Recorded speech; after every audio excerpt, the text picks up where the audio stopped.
చూడు, ఒక 50-60 సంవత్సరాల క్రితం చలంగారు చెప్పారు, స్త్రీకి శరీరం ఉంది, వ్యాయామం కావాలి, మెదడు ఉంది, ఆలోచన కావాలి, మనసుంది, విజ్ఞానం కావాలి అని. దీన్ని బట్టి ఆయన స్త్రీలకు ఎంత స్వేచ్ఛ కావాలో చెప్పారు. ఆయన స్త్రీలను చాలా బాగా అర్థం చేసుకున్నారు. కానీ అదే చలంగారు అదే స్వేచ్ఛని తన భార్య తీసుకునుండుంటే ఆయన ఎలా ఫీల్ అయ్యుండేవారో అడుగుదామన్నా. ఇప్పుడు చలంగారు లేరు, ఆయన భార్య కూడా లేదు. అమ్మా, నువ్వు మామూలుదానివి కాదు. ఈ చిన్ని బుర్రకి అంత పెద్ద పజిల్ పెట్టకు. Make it simple. ఇప్పుడు ఎవ్వరూ లేరు, ఎవ్వరికీ తెలీదు. నేను ఎవ్వరికి చెప్పను. ప్రామిస్. ఇది అడ్వాంటేజ్గా తీసుకోను, దీనివల్ల నిన్ను జడ్జ్ చేయను. ఇది ఒక పర్సనల్ మూమెంట్, ఎప్పటికీ మనసులో నిలిచిపోయే ఒక బ్యూటిఫుల్ మెమరీ. అంతే. అంతేనా? అంతే. ప్రామిస్. ముందు స్వీట్ తిను.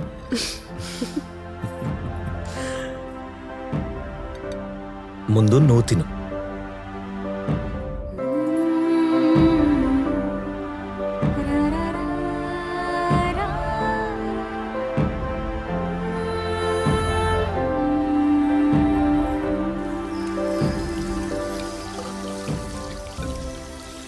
ఎప్పుడూ ఇంటి పనేనా? ఇలాంటి వాటికి పని మనిషిని పెట్టుకోవచ్చు కదా. ఇందాక నువ్వు చెప్పావుగా, అంట్లు తోవడం, బట్టలు ఉతకడం వగేరా వగేరా. మనం ప్రేమించే వాళ్ల కోసం ఇవన్నీ చేయడంలో నిజంగా ఒక ఆనందం ఉంటుంది. ఇన్ఫాక్ట్ ఆ ఆనందం కోసమే నువ్వు నాకు వంట చేసి పెట్టావు. సుప్రభాత వేళ దేవతారాధనకై పుష్పాలతో ఎదురు చూసే భక్తుడిలా నీ మనసు వాకిట నిరీక్షించే ఈ నిర్భాగ్యుడికి మోక్షమియవా చెలి. నీ కవితలంటే నాకు చాలా ఇష్టం. అవి నాకు చాలా ఆనందాన్ని ఇస్తాయి. నాకు కూడా కవితలు నేర్పించొచ్చు కదా. కవిత్వం అనేది ఒక కళ. అది నేర్పిస్తే వచ్చేది కాదు, మనసులోంచి రావాలి. నాకు మనసులో ఉంది కానీ కవితగా బయటికి రావడం లేదు. నీ కళ్ళు చూస్తే ఏ కవికైనా అర్థమైపోతుంది నీ మనసు. అవునా కవి గారు?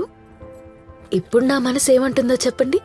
నీ మనసు మల్లెపువ్వు కన్నా తెల్లనిది, ఎర్ర గులాబీలా చుట్టూ ముళ్ళున్నాయి, ముట్టుకుంటే ముళ్ళు గుచ్చుకుంటాయి.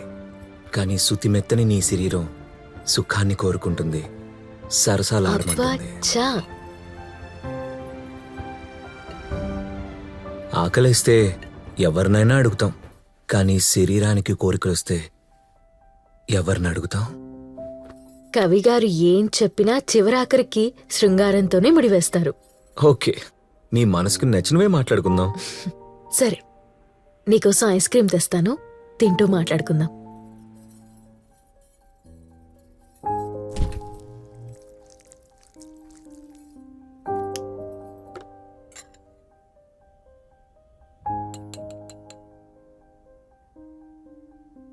ట్రై. Yeah, sure.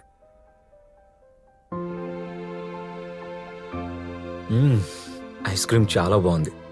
ఎక్కడి నుంచి తెచ్చారు? తెచ్చింది కాదు, నేను చేసింది. ఓ అవునా? టేస్ట్ చాలా బాగుంది. అయితే నువ్వు వంట కూడా చాలా బాగా చేస్తావు. అరేరే, నీ చేతి వంట మిస్ అయిపోయానే. ఏం మిస్ అవ్వలేదు. కాసేపాకి తినే వెళ్దు గాని. వద్దులే, ఎక్కువ తింటే పొట్టొస్తుంది. పొట్టుంటే పడుకోవడమే తప్ప ఇంకే పని చేయలేం. ఛ! I was just kidding.